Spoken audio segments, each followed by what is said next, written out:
Los astrónomos griegos pensaron también que la mejor manera de explicar los eclipses lunares era imaginando que ésta y el Sol ocupaban lados contrarios de la Tierra y que la sombra del planeta, proyectada por el Sol, caía sobre la Luna y la eclipsaba. Un eclipse solar es aparentemente el resultado de que la Luna pasa entre el Sol y el observador en la Tierra.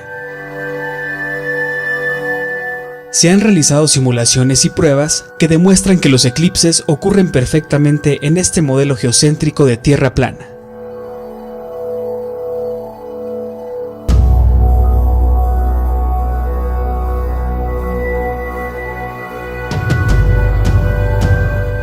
Pero aún hoy nos preguntamos, ¿es la Luna realmente la que tapa al Sol? Ya que esta no se ve y no existe ninguna imagen real de eclipses desde el espacio, ni nada que lo demuestre.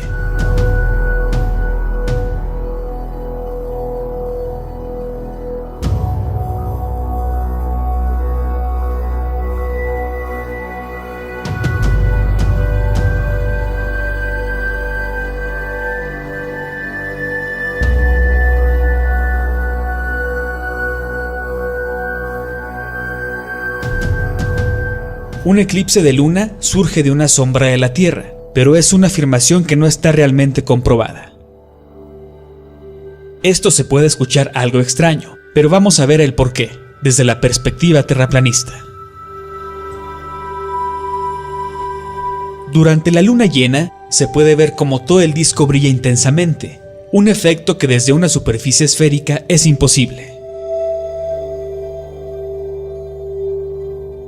Si la superficie de la Luna fuera opaca y terrosa, en lugar de pulida como un espejo, podría verse simplemente iluminada como una pared, o como la cara de una roca arenisca distante, pero no podría brillar intensamente desde todas las partes como la Luna lo hace. Vamos a ver 4 factores importantes para saber la verdadera topografía o forma de la Luna. El factor de conformación. Una sombra siempre se moverá naturalmente por diferentes tipos de superficie. La sombra siempre tomará la forma que tenga la superficie o el área, revelando la verdadera forma de un objeto.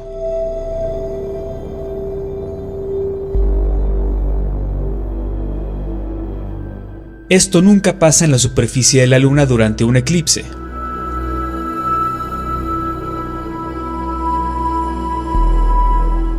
El factor de difusión de sombra. En una esfera, la sombra es más difusa alrededor de la orilla. Es más nítida o definida en la porción que sobresale de la esfera. Esto es porque entre más cercana esté la sombra de la fuente de luz, más definidas serán sus orillas, y entre más lejana esté la fuente de luz de la sombra en la superficie, más larga o difusa se volverá.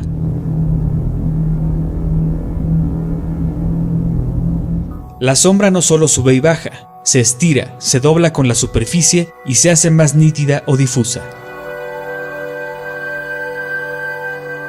Con estos 2 factores se puede saber la topografía o forma real de la Luna, pero también el siguiente factor es muy importante. El factor de onda sinusoide o sombra en forma de S. La Luna se supone que es una esfera. La sombra que se proyecta en ella también debe tomar las características de una esfera. Este factor crítico no aparece nunca en los eclipses de luna. La sombra en S se provoca cuando un objeto redondo, esférico o curvado pasa sobre una superficie esférica.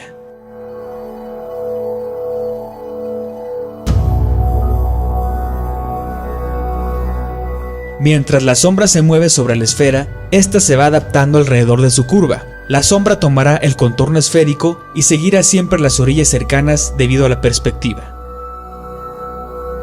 La sombra tomará la forma hasta que alcance el punto más alto.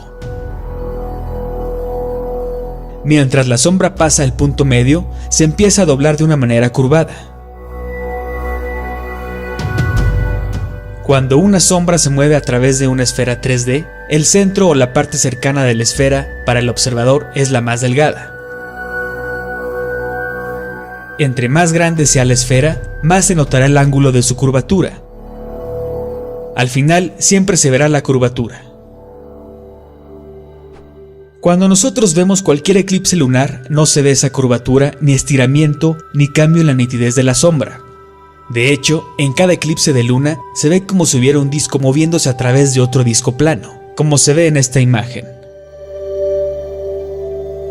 Mientras la sombra circular pasa sobre la luna, mantiene su forma circular todo el trayecto sin modificar su forma. No se estira, no se distorsiona, no se ve la S, ni se hace más nítida. Estos factores son suficientes para ver que la luna no es esférica. Pero falta un factor más para darnos cuenta de los alrededores de la luna, y ese es el factor de luz reflejada. Un reflector no se enfría cuando le da luz y calor. La luz reflejada debe ser del mismo color y propiedades que las del origen. Solo debe variar la intensidad o la cantidad. En la luna no pasa esto. Refleja de forma diferente y su luz no tiene calor. Al contrario, su luz se enfría. Se han hecho mediciones de temperatura que lo comprueban. Entre más cercano está otro objeto de una esfera, la luz que esté reflejando aparecerá.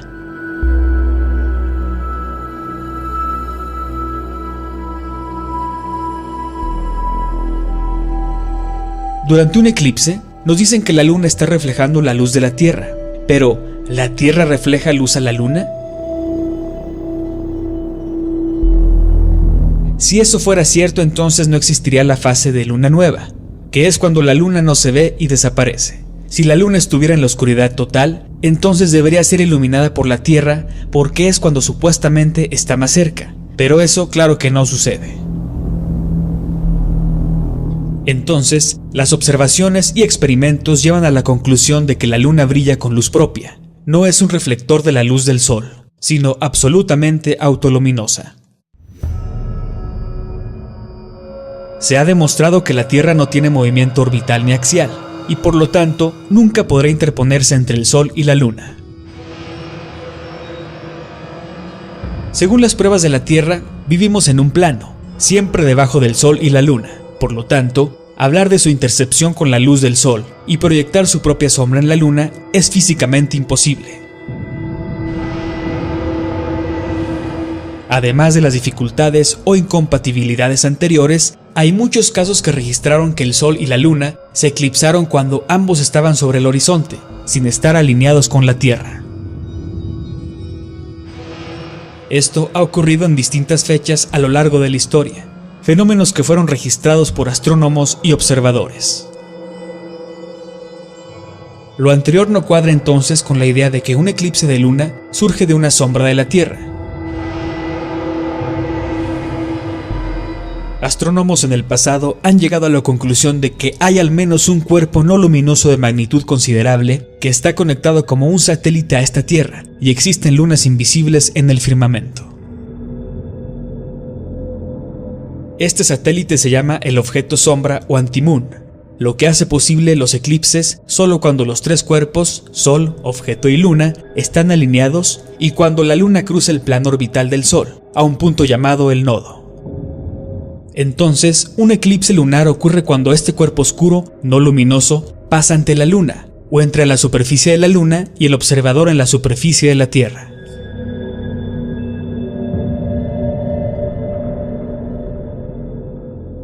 La existencia de cuerpos oscuros que giran alrededor de los objetos luminosos en el firmamento ha sido admitida por observadores prácticos desde las edades más tempranas, y que en nuestros días se ha acumulado una gran cantidad de evidencia sobre el tema, que los astrónomos están obligados a admitir que no solo existen cuerpos oscuros que ocasionalmente oscurecen las estrellas luminosas cuando están en conjunción, sino que existen cuerpos cósmicos de gran tamaño y que al menos uno está conectado como un satélite a esta Tierra.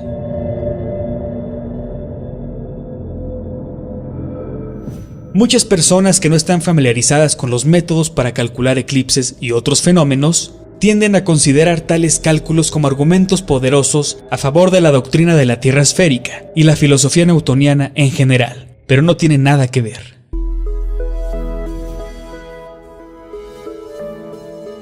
No es difícil formarse una noción general del proceso de cálculo de los eclipses. Se puede concebir fácilmente mediante observaciones prolongadas sobre el Sol y la Luna. El eclipse lunar es un fenómeno que viene en patrones. Al estudiar estos patrones es posible predecir cuándo ocurrirá el próximo tránsito o eclipse. El astrónomo puede usar tablas históricas con algunas ecuaciones para predecir el tiempo, la magnitud y la duración de un eclipse futuro. Esto tampoco se aplica solo al eclipse. Todos los fenómenos recurrentes como los tránsitos de los planetas, las ocultaciones de cuerpos y la precisión de los caminos a través del cielo son predecibles solo porque son fenómenos que vienen en patrones. Los astrónomos predicen eventos celestiales estudiando los patrones y calculando cuándo ocurrirá el siguiente. En realidad, la NASA admite libremente que usan tablas de ciclos antiguos para sus predicciones de eclipses. El ciclo de Saros y esos antiguos y abatidos métodos que simplemente miran los patrones pasados en el cielo para predecir el siguiente es precisamente como los teóricos modernos predicen el eclipse lunar hoy en día. Las tablas de los lugares del Sol y la Luna, de los eclipses y de los fenómenos afines han existido durante miles de años y se formaron de forma independiente entre sí por los caldeanos, babilonios, egipcios, hindúes, chinos y otros antiguos astrónomos. La ciencia moderna no ha tenido nada que ver en esto, más allá de hacerlos un poco más exactos, promediando y reduciendo los errores fraccionarios que un periodo de observación más largo ha detectado. Pero esas predicciones no contribuyen a nuestro conocimiento de las causas de los eclipses y no nos permiten predecir nada que no haya ocurrido cientos de veces.